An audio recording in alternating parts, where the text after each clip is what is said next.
Welcome to Find Happiness Within. I'm Jay Singh, and this part of the program is about appreciation. In 2009, we received a phone call from an uncle of ours. He phoned to tell us about a relative who was in hospital, and his family were calling people that they knew to come and see him for the last time. My wife and I drove down to Warwick, but on the way we picked up the uncle who phoned us to tell us about this man's condition. On the journey to the hospital, my uncle was telling us about how this ill man in hospital was very financially well off and had worked extremely hard in his life and was worth multiple millions.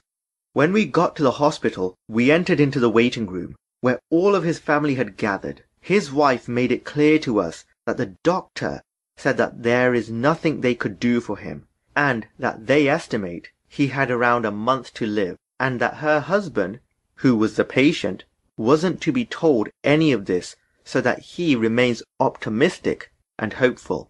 Relatives were allowed to go in and see him in small groups, and then it was my turn to go in. I remember seeing this guy sitting next to his hospital bed, and he had an oxygen tube attached to his throat.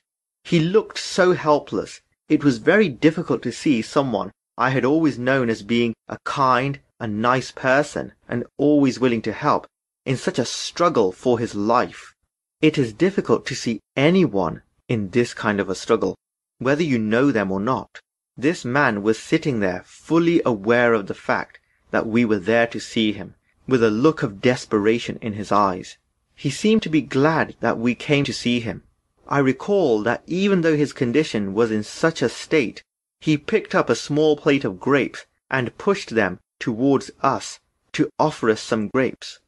While we were standing there, I remember one of his relatives saying to him, "Don't worry, they're going to transfer you to the other hospital and you will get better with the medicine they give you," which I knew was a lie, and I knew he wasn't going to make it from what his wife and doctors had told us.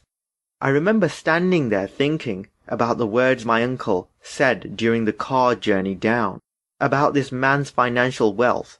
But right now, all of the money he had in his properties and in his bank accounts couldn't help him one bit. None of the money he had worked so hard to earn could help him now, when he needed it most.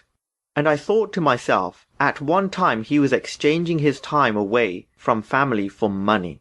But right now, there was no way he could exchange his money back for precious time with his family.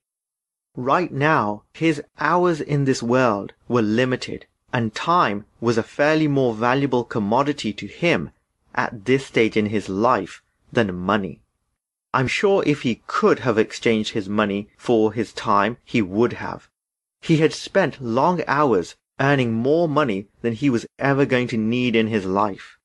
When our existence is threatened, we begin to cherish every minute we have left of our life. We begin to saturate out all we can from every hour of every day with the people we love and with those that matter.